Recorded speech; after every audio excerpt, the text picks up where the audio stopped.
कहीं भी जगह खाली नहीं था।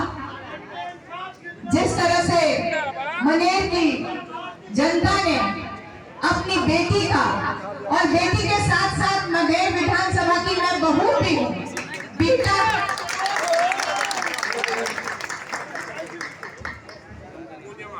कुंजवा गांव,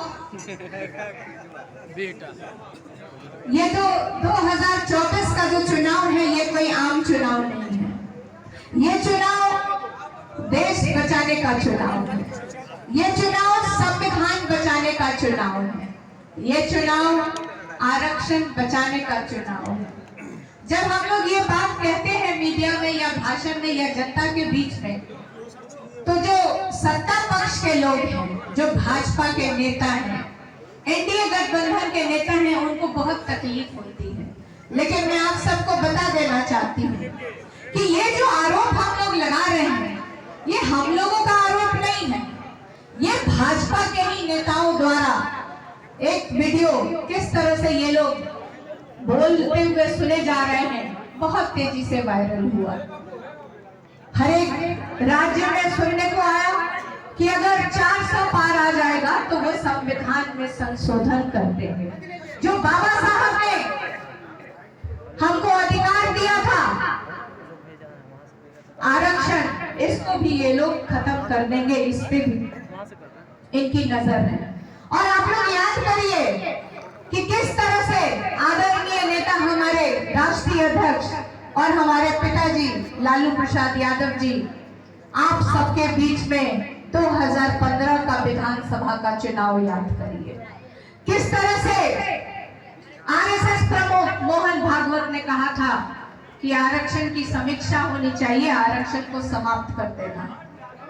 उन्होंने उसी समय आगाह किया था देश को कि ये लोग के मन में, इनका मन काला है, इनका मन मैला है। आप सबको मैं बता देना चाहती हूँ, ये जो आरक्षण है ये कोई भाजपा नेता की देन नहीं है, ये बाबा साहब की देन है। जो आपका और हमारा वोट का अधिकार है, ये भी ये लोग छीनना चाहते हैं। अगर इस बार आप सब लोग चूक गए तो शायद इस देश में कोई चुनाव भी ये लोग नहीं कराएंगे। आप सब लोग को मैं हमारे प्रधानमंत्री नरेंद्र मोदी जी के 2014 और 19 के कुछ किए हुए वादे याद दिलाना चाहती हूँ। क्या क्या वादा किया गया था? सबसे ज्यादा अगर ठगा है प्रधानमंत्री नरेंद्र मोदी ने तो इस देश के नौजवानों को। उनसे क्या वादा किया था कि प्रत्येक वर्ष 2 करोड़ नौकरी देने का वादा किया था, जो 10 वर्षों में 20 करोड़ होता है। महिलाओं से वादा किया गया कि महंगाई कम की जाएगी। किसानों को, जो इस देश का अन्नदाता है, उसको कहा गया कि उसकी आय दुगनी करेंगे, एमएसपी लागू करेंगे। और जब इस देश का अन्नदाता धरना प्रदर्शन करने जाता है तो उसके ऊपर आंसू गैस के गोले और लाठी बरसाई जाती है। यही आप देखिए बिहार, क्योंकि हम सब लोग बिहार से हैं। प्रधानमंत्री और एनडीए के नेता सिर्फ चुनाव में आते हैं और बिहार के साथ इन लोगों ने सौतेला व्यवहार हमेशा किया है। 14 में इन लोगों ने वादा किया, 19 में वादा किया कि विशेष राज्य का दर्जा मिलेगा, स्पेशल पैकेज दिया जाएगा, बिहार की बंद पड़ी चीनी मिलों को खुलवाया जाएगा, बिहार में फैक्ट्रियां लगेंगी, पलायन रुकेगा। लेकिन आप सबसे मैं यहाँ पूछना चाहती हूँ, ऐसा कुछ बिहार में हुआ है क्या? आप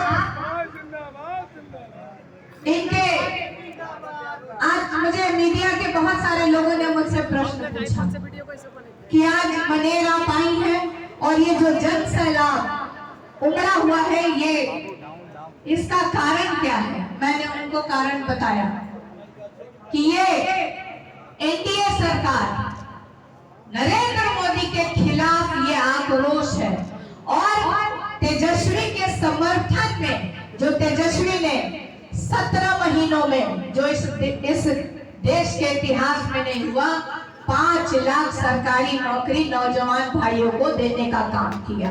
उसके समर्थन में ये जन लाभ उभरा हुआ है। मैं आपको बताना चाहती हूँ, एक योजना लेके आए हमारे प्रधानमंत्री एनडीए सरकार, अग्निवीर की योजना। हमारे प्रधानमंत्री जी, नौजवान भाई 18 वर्ष में देश की सेवा करने जाएगा, बॉर्डर पे जाएगा, और जब 22 साल का होगा तो उसको रिटायर करके घर बिठा दिया जाएगा। और यही 73 या 75 वर्ष के हो गए हमारे प्रधानमंत्री जी, 2 बार इस देश की जनता ने उनको मौका दिया। 10 वर्षों तक इस देश पे उन्होंने राज किया और एक मौका और चाहते हैं।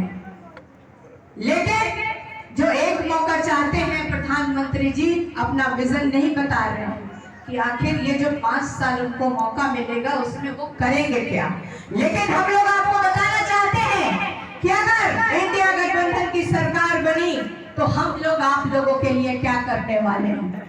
पहला, 4 जून को रिजल्ट आ जाएगा और 15 अगस्त को इंडिया गठबंधन और तेजस्वी का ऐलान है। वचन पत्र में हम लोगों ने बोला है कि 1 करोड़ सरकारी नौकरी देने का काम करेंगे हम लोग नौजवान भाई।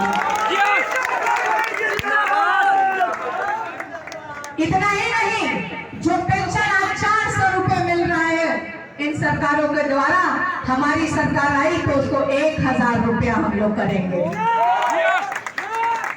मोदी जी जो आज घूम घूम के, आप लोग टेलीविजन खोलते होंगे तो प्रचार आता है, जो गैस सिलेंडर आज 1200 रुपए का मिल रहा है उसको हम लोग 500 रुपए करने जा रहे हैं।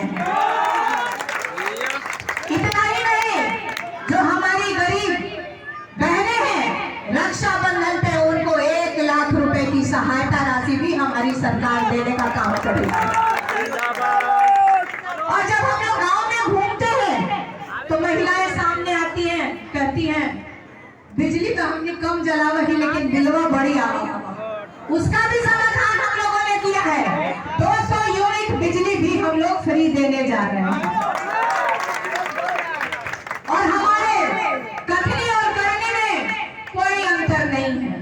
रहा ये तो सभी लोगों के लिए ये जो बातें मैंने बताई। अब हम लोग पाटलिपुत्र क्षेत्र पे थोड़ा बात करते हैं।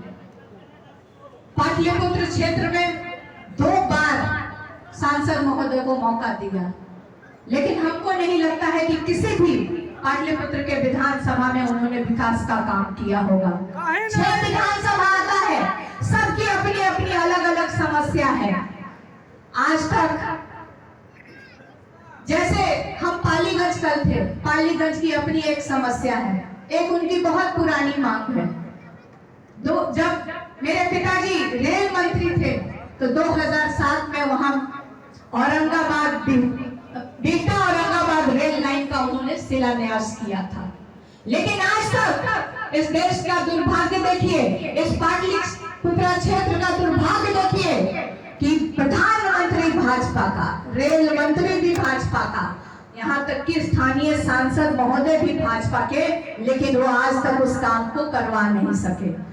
दूसरी बात, आज मैं मनेर में हूँ, मनेर की भी अपनी एक समस्या है। जो हमारे नौजवान भाई जितनी बार भी मिलते हैं वो यही बोलते हैं कि यहाँ एक डिग्री कॉलेज होना चाहिए। इस बार आप लोग मौका देते हैं और हमारी सरकार बनती है, जो कि पूरा विश्वास है कि हमारी सरकार 2025 में बनेगी, तो सरकार बनेगी, हम लोग मनेर को डिग्री कॉलेज देने का काम करेंगे।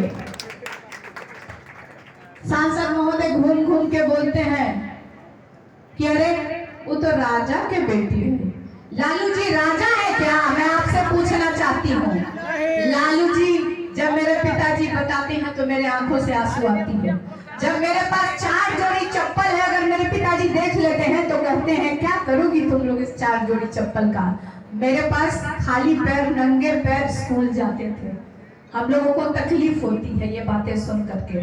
तो संघर्ष करके लालू जी आए, आपकी लड़ाई लड़के लालू जी, आप लोगों ने, जो हमारे मालिक हैं, आप लोगों ने उनको नेता बनाया है।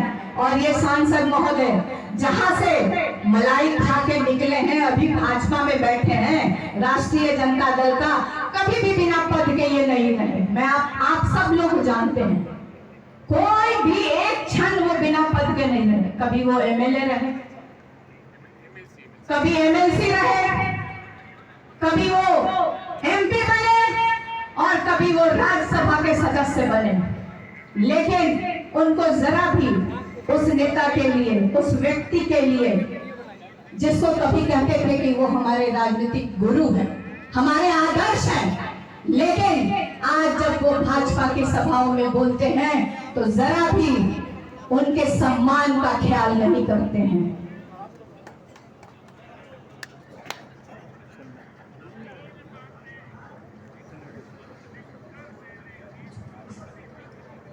लेकिन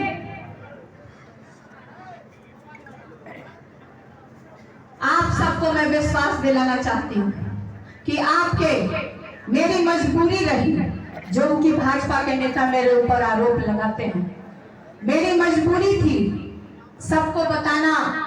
आप सब लोगों ने देखा कि 2017 से किस तरह से ये नरेंद्र मोदी जी और भाजपा के नेताओं द्वारा हमारे परिवार पे कितने सारे केस मुकदमे किए।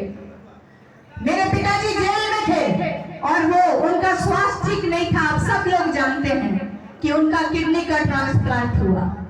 पिताजी मेरे साथ रहते थे, उनकी सेवा में मैं थी, मैं अपने क्षेत्र में नहीं आई। लेकिन मैं आप सबके सामने एक बात कहना चाहती हूँ, माता पिता बार बार नहीं मिलते हैं। माता पिता की सेवा का मौका बड़े सौभाग्य से मिलता है। अगर वो चुनाव तो फिर मैं और भी लड़ लूंगी। अगर मैं जीवित रही, मैं यहाँ रही तो चुनाव में बहुत सारे चुनाव लड़ लूंगी, लेकिन जो माता पिता का सौभाग्य, जो सेवा का सौभाग्य है, सभी बच्चों को नहीं मिलता है। और मैं इसके लिए भगवान का धन्यवाद देती हूँ कि उन्होंने, हम 9 भाई बहन हैं, उसमें से मुझे ये मौका मिला। हम लोग सिंगापुर गए। दूसरा एक कहा जाए कि मेरे पिताजी को जीवन दान, मेरी हमसे जो छोटी बहन है, जो सारण से चुनाव लड़ रही है, रोहिणी आचार्य, उसने अपनी एक किडनी अपने पिताजी को दान की। और आज हम सबको, परिवार के सदस्यों को, आपको ये खुशी की बात है कि कम से कम आज हमारे पिताजी स्वस्थ होकर कुर्सी पे हम सबके सामने बैठे रहते हैं। उसी से हम लोग को बल मिलता है, इतने ही से उन्हें बहुत बल मिलता है। इन्हीं चंद शब्दों के साथ, क्योंकि मैं भी बहुत थक गई हूँ, आप लोग भी बहुत थक गए, इन्हीं चंद शब्दों के साथ मैं अपनी वाणी को विराम देती हूँ। आप सबका बहुत बहुत धन्यवाद। और बहुत सारे लोग आते हैं, जैसा कि विधायक जी ने कहा कि हम इतने से इसको लीड करा देंगे, उतने से लीड करा देंगे, लेकिन आज जो मैंने मनेर में देखा है, मुझे नहीं लगता कि कोई यहाँ से लीड करने जा रहा है।